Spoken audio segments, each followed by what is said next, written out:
Welcome to World Alert Updates. Subscribe and press the bell icon for more updates.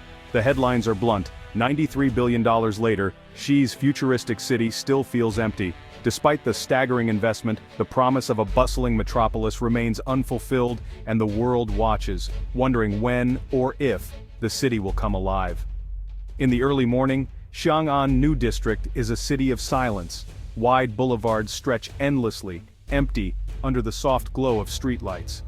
The roads, designed for the rush of daily commuters, remain undisturbed, echoing only with the faint hum of distant machinery.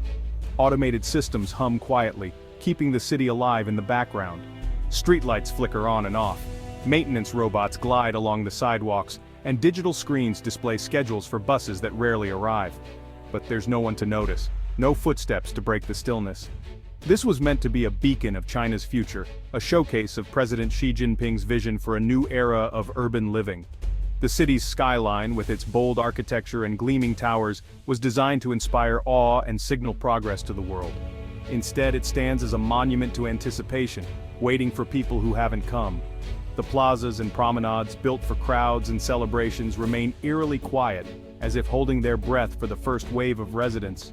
A lone street sweeper glides along spotless pavement, but there's nothing to clean. The city's meticulous maintenance is a testament to its readiness, yet the absence of daily life makes the effort seem almost surreal. Glass and steel towers reflect the sunrise, but their windows are dark, their offices and apartments unoccupied. The business district, built to host the next generation of entrepreneurs and innovators, waits in silence for its first real morning rush. These buildings were made for millions, but only a handful of pioneers and workers live here. At night, just a few scattered lights flicker in the vast sea of windows, hinting at the lives of those who have arrived early, hoping for the city's promise to be fulfilled. The infrastructure is flawless, the air is clean, and the amenities are state-of-the-art. Yet the city feels like a stage with no actors, a grand set awaiting its cast. Every detail is in place, but the story has yet to begin. Planners dreamed of a thriving hub, poured concrete, installed fiber optics, everything ready for a grand performance. The city is wired for the future, with high-speed internet and smart technology embedded in every corner. But the digital pulse beats for an absent population. But the script is unread, the audience missing. Auditoriums and public spaces, designed for gatherings and events, remain empty, their potential untapped. Parks and playgrounds sit untouched, their bright colors stark against the emptiness.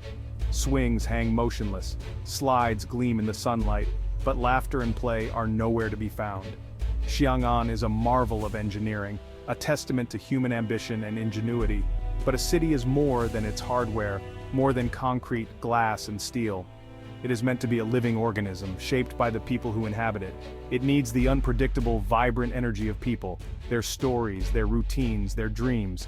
Without them, the city's potential remains locked away, its spaces echoing with what could be. Here, that energy is just a ghost, a dream waiting to be realized. Xiong'an stands ready, its heart beating quietly, hoping for the day when its streets will finally fill with life. Xiong'an was envisioned as a revolutionary city, a new economic powerhouse on China's southeastern coast. The government invested $93 billion to transform a quiet area into a global hub for technology and trade. Engineers and architects had a blank canvas and immense resources. They built a city from scratch, a new airport, high-speed rail, and a labyrinth of underground utilities. Parks, lakes, and smart homes were designed for a perfect urban ecosystem. Commercial districts were ready for multinational corporations and startups. The city was China's answer to Silicon Valley and Singapore. On paper, flawless. The only thing missing? People. The dream was bold, but a city needs more than blueprints and money to come alive. Walk through Xiong'an and the silence is overwhelming. The city's emptiness presses in from all sides, a quiet so deep it almost hums in your ears. Each step echoes, as if the city itself is waiting for something, or someone, to break the spell. 6-lane avenues stretch endlessly, but not a single car disturbs the stillness. Traffic lights blink from red to green, changing for no one, their purpose rendered almost absurd in the absence of life. The city feels like a movie set after filming ends, impressive but lifeless. Towering buildings and sweeping plazas stand ready for a crowd that never arrives, their grandeur undercut by the emptiness. Residential towers reach for the sky, but at night, only a handful of windows glow. The vast majority remain dark, silent witnesses to dreams that never materialized. Entire buildings remain dark, designed for families who never arrived. These empty shells are monuments to ambition, now standing as reminders of what could have been. Residents who do live here describe echoing hallways and a sense of isolation that seeps into daily life. The rare sound of footsteps is a reminder of how alone they truly are. Shopping malls are vast and vacant, their escalators frozen in place, shops either empty or shuttered. The promise of commerce and community is replaced by a hollow quiet. Parks and promenades are immaculate, their paths swept clean, but they remain deserted. Benches and walkways wait in vain for laughter and conversation. Playgrounds and courts are pristine, but unused. Swings hang motionless, and basketball hoops stand untouched, as if frozen in time. Every element is in place: roads, parks, homes and shops, meticulously planned and constructed. Yet the spark of human presence, the energy that brings a city to life, is missing. The city is frozen in anticipation, waiting for life to begin. Each dawn brings hope, but the streets remain empty, the squares silent. The echoes here are not of voices, but of empty promises, ambitions unfulfilled, futures postponed. Xiong'an is a body without a pulse, a city built with purpose but lacking the heartbeat of its people. It's a metropolis built for millions, haunted by absence. The loneliness is palpable, stretching from street to skyline. The gap between vision and reality is measured in silence, a silence that lingers, asking when or if the city will ever truly awaken. Why don't people move to Xiong'an? The answer is complex.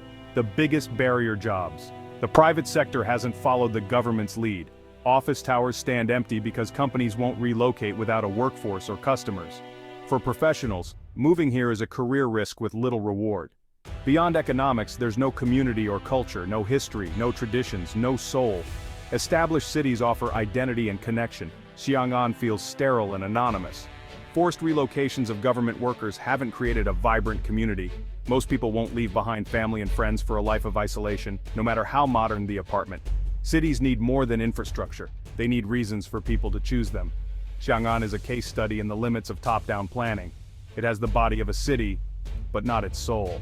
Before Xiong'an, this land was home to coastal villages, fishing and farming communities with deep roots. The city's construction erased that world. Villagers were relocated, their homes and livelihoods sacrificed for a national project.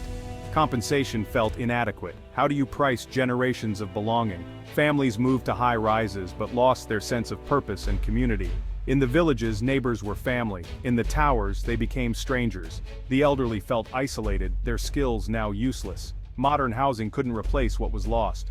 Resentment lingers beneath the city's polished surface. For many, Xiong'an's empty streets are a monument to their sacrifice, not progress.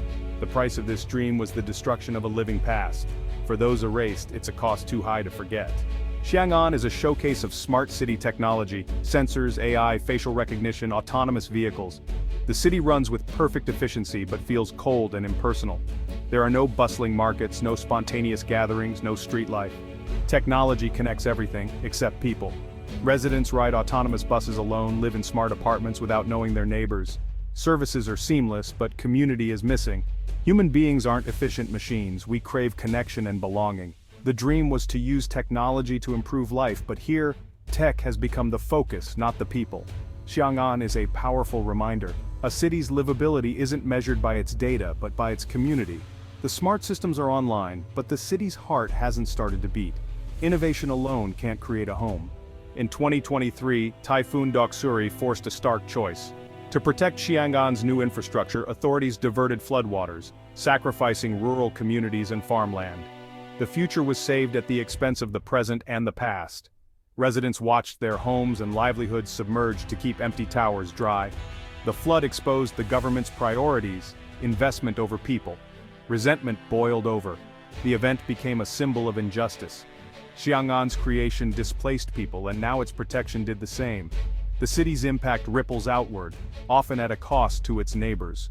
For those flooded out, Xiong'an is not hope, but a monument to a future that left them behind. China has a remarkable history of building new cities from the ground up.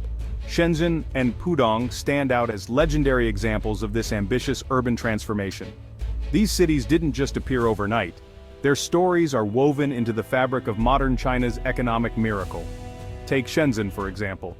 Once a quiet fishing village, it exploded into a global tech hub in just a few decades. This transformation was powered by market forces, bold reforms, and the promise of opportunity. Entrepreneurs, dreamers, and workers from across China flocked here, drawn by the chance to build something new. Pudong, on the other hand, became a financial powerhouse by tapping into Shanghai's existing energy, talent, and resources. It didn't grow in isolation, it thrived by connecting with what was already there, blending old strengths with new ambitions. What's remarkable is how both cities grew organically. Their growth was shaped by the ambitions, creativity, and hard work of millions, not just by government blueprints or top-down directives.